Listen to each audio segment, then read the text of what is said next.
leader or engineer in charge of safety. It is each of your responsibility. Don't think this is work that can be rushed, because that's when accidents happen. The Satrami was founded in 1989, initiated by former informal miners. They gathered together as a co-op and went through the long legalization journey to get an official concession from the Peruvian state. Today, the Satrami belongs to 168 joint shareholders.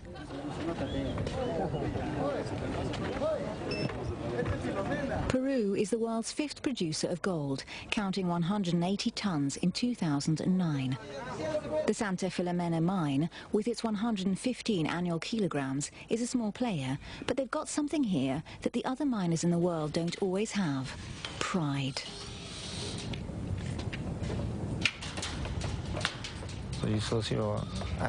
I am a shareholding member of Satrami. I'm also an owner of the concession and everything we've acquired with the business.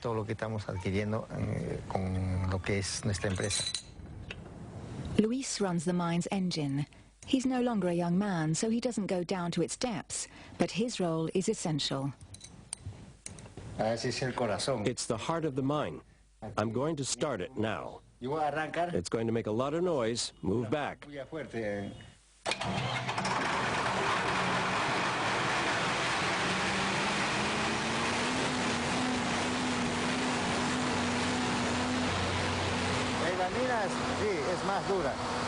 Yes, down at the bottom it's a lot tougher. That said, nowadays it's easier. It's no longer like it used to be. Now there are changes. There are electronic machines.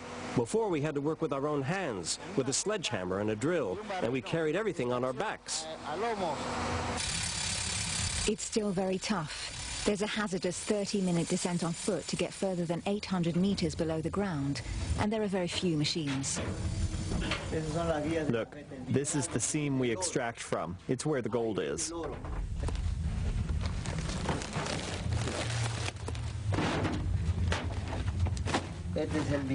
That's the ore from which we extract the gold. Roughly speaking, there's 1 gram per bag of ore, more or less. Per ton, there's about an ounce of gold. We select the ore we extract and take it to the station for treatment. There it's processed with cyanide and carbon. Inevitable cyanide.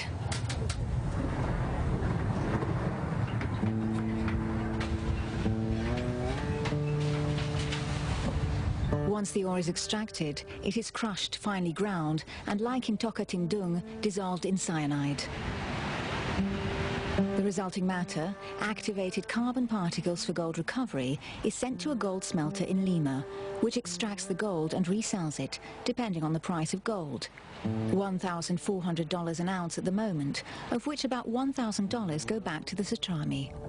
That makes the average wage here about €300 a month, a lot more than the average Peruvian salary, with some perks, health insurance and a pension fund. And the shareholding owners have also organized the job traditionally reserved for women, the sorting, to be humanized a bit. 65 of them came together as an association. The balaqueras have a very hard job, but they've more dignity than in other places. Here they have a contract, a salary, and social protection coverage. We have to pick up everything they throw, the rocks. There are many women who work here and up there too, because most men work inside in the mine. It's dangerous. We wear a scarf to protect us from the dust, and the helmet and clothes to protect us a bit. The village was created by the miners themselves. It is brand new. Before, they lived near the treatment stations a few kilometers away, but they moved to avoid any contamination risks.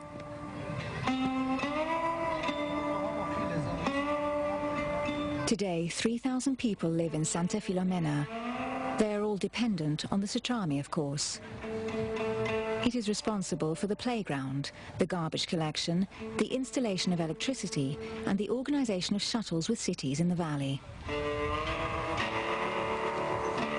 There's not much wealth, obviously, but it represents immense progress compared to the mud houses of the past. In Santa Filomena, gold has brought happiness.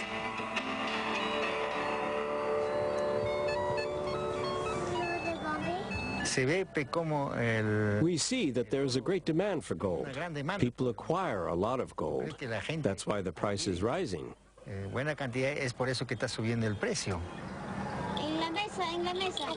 Like all miners, Luis carefully follows the price of gold. But the yellow metal has never driven him crazy. He simply knows that it allows him to live, and he dreams only of progress for himself, his family, and his peers. What worries us the most is what we lack the most of in Santa Filomena. What we lack the most is of the most important and vital thing for our health and our lives. Water. Water has a price here. It is perhaps just as precious as gold. In Santa Filomena, there's one more thing. The solidarity among miners and wives of miners, shareholders or not.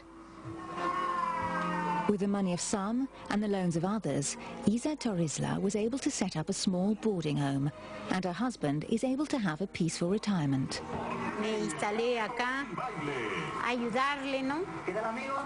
I settled here to help him. I was a sorter in the mines. I used to make him meals. Afterwards, I opened my boarding house. Now, everything is better. My children were little. I was able to provide them an education.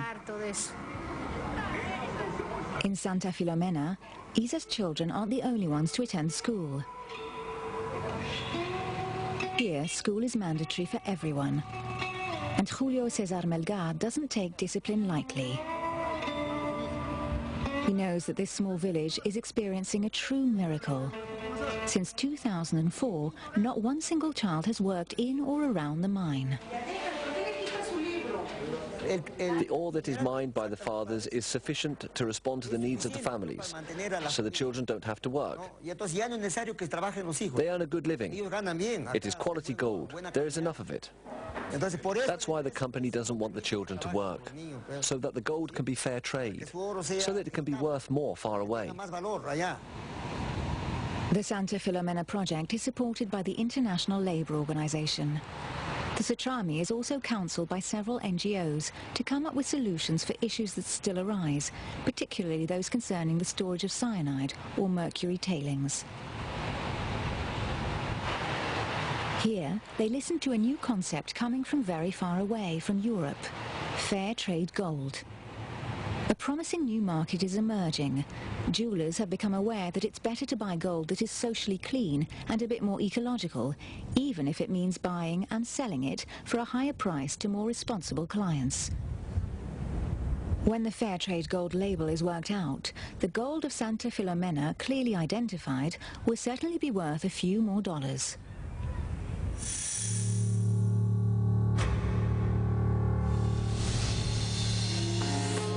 Very far from Peru, in the suburbs of Antwerp, the environmental problematic is not exactly the same.